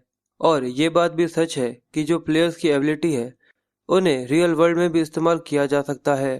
पर अभी यहाँ पर ऐसा कोई भी इंसान नहीं है जिसके हाई स्टेट्स हो, तो मुझे ऐसा नहीं लगता कि अभी मुझे कुछ जरूरत से ज्यादा मेहनत करने की जरूरत है। पर जैसे जैसे प्लेयर्स की लेवल बढ़ती जाएंगी वो सभी काफी ज्यादा खतरनाक एंटिटीज के अंदर बदलते जाएंगे। उस समय चाहे जो भी हो जाए, कितने ही खतरनाक मॉडल वेपन्स ही क्यों ना हो, और चाहे पूरी की पूरी इंटायर मिलिट्री ही क्यों ना हो, और सारी की सारी इंटायर मिलिट्री ही क्यों ना हो, वो सभी प्लेयर्स का सामना नहीं कर सकते। अनकंट्रोलेबल ह्यूमन वेपन्स जन्म ले रहे हैं। पर मेरा अभी कोई ऐसा प्लान नहीं है कि मैं केवल इसी तरीके से बैठकर दुनिया को फिर से तबाह होता हुआ देखूं। अगर मैं सारी चीजों को इसी तरीके से छोड़ देता हूँ तो शायद इस बार धरती 20th राउंड तक जाने से पहले से भी बदतर हो सकती है। इसका केवल एक ही सोल्यूशन है कि मुझे सभी प्लेयर्स को कंट्रोल करना होगा, वो भी बहुत ज्यादा ओवरवेलमिंग पावर का इस्तेमाल करते हुए। और मैं पूरी तरह से श्योर हूँ कि मैंने और भी कई सारे मेथड्स हैं जो कि अपनी प्रीवियस लाइफ में इस्तेमाल कर कर देखे हैं, पर मुझे पता है कि आखिर में उस सब का क्या हुआ था। मैं पूरी तरह से श्योर हूँ कि प्रीवियस लाइफ में मैंने और भी कई सारे डिफरेंट मेथड को इस्तेमाल किया होगा, पर आखिर में क्या हुआ था मैं काफी अच्छी तरीके से जानता हूँ। उन लोगों के साथ कोलैप्स करना होगा जिन लोगों के अंदर काफी अच्छा पोटेंशियल हो। और मेरे दिमाग में एक मेथड है कि आखिर मुझे लोगों को किस तरीके से रिक्रूट करना है। पर अभी वो समय नहीं आया है जिसकी वजह से मुझे एक्ट करने की कोई भी जरूरत नहीं है। इसके अलावा अभी कुछ और ज्यादा जरूरी काम है जो कि अभी मुझे करना जरूरी है। ये कहते हुए यूमी अपने घर आ गया था, और वो अंदर आने के बाद देखता है, और वो जैसे ही घर के अंदर आता है तो उसका ध्यान कप नूडल्स के ऊपर जाता है, जिसको देखकर वो समझ गया था, वो ये देखकर समझ गया था कि उसके छोटे भाई ने फिर से इंस्टेंट नूडल्स खाए हैं और खाना खाना वो फिर से भूल गया। इसलिए वो उसके रूम में जाकर चेक करता है कि वो अकेला चुपचाप से बड़े ही आराम से सो रहा था, पर साथ ही उसके हाथ पर पट्टी लगी हुई थी। पर उसको इस तरीके से सोता हुआ देखकर र्यूमी को काफी ज्यादा अच्छा लगता है, और वो मुस्कुराते हुए सोचता है क्या ये इस तरीके से सच में सो गया जब इसका बड़ा भाई अभी तक घर पर नहीं आया था। इसका नाम र्यू वन है, पर मैं इसे केवल वन ही बोलूंगा।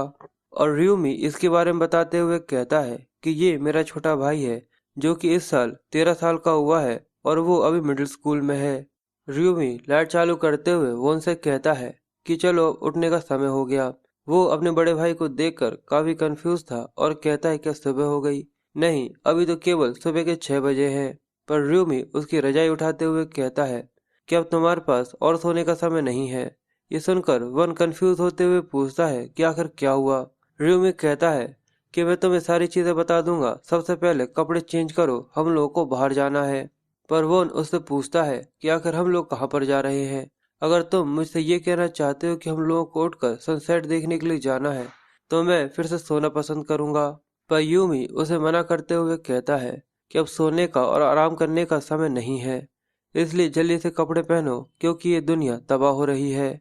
पर वन उससे कहता है कि तुम मुझसे ये कह रहे हो कि जब तुम न्यू ईयर वेलकम सेरेमनी को देखने के लिए गए थे तो क्या वहां पर कुछ हुआ था? पर रियो में उससे कहता है कि बाहर आ जाओ, उसके बाद हम लोग चलते हुए बातें करेंगे। अब वो दोनों रास्ते में चलते हुए दिखाते हैं जहाँ पर वॉन रियूमी के बारे में सोचता है कि आखिर अचानक से इसको क्या हो गया। वो अपने मन में सोचता है मैंने इसको कभी भी इतने ज्यादा सीरियस लुक के साथ नहीं देखा। मैं बस यही सोच रहा हूँ कि आखिर इसके साथ क्या हुआ होगा। तभी रियूमी वॉन से कहता है तुम्हें ऐसा कोई भी आइडिया नहीं है कि आखिर इस दुनिया में अभी क्या हो रहा है? वॉन घबराते हुए कहता है कि आखिर तुम मुझसे क्या कहना चाह रहे हो? तुम ऐसा कहकर मुझे डरा रहे हो? क्या कुछ हुआ है जब मैं सो रहा था? वो कहता है कि अभी टॉप सर्च को देखो कि आखिर क्या हुआ है। ये सुनकर वॉन अपने मोबाइल में जैसे ही सर्च करता है तो ये देखकर वो कंफ्यूज होते हुए कहता है क्या आखिर इस सब का मतलब क्या है? क्या एक एंजल अपेयर हुई जिसने कई सारे सिविलियंस को किडनैप कर लिया वो और दूसरी दुनिया में ले गई? पर रियूमी उससे कहता है कि मैं अगर एक्यूरेट बताऊं तो केवल उनकी सोल को ले गई थी और कुछ नहीं। ये सुनकर वो हैरान हो गया था और पूछता है क्या तुम भी उनमें से एक थे? रियूमी उसे बताता है कि हाँ बिल्कुल। पर वहां पर केवल 100 मॉन्स्टर्स जिनको गॉब्लिन कहते हैं उनको मारने के बाद मैं सर्वाइव करने के बाद वापस आ गया। ये सुनकर वॉन काफी ज्यादा हैरान होते हुए कहता है क्या अगर ये सच है तो क्या तुम्हें कहीं चोट तो नहीं लगी? वो उससे कहता है कि तुम इस सब की चिंता करना बंद करो। पर वॉन उससे कहता है आखिर मैं ऐसा कैसे कर सकता हूँ, मुझे तुम्हारी चिंता होती है।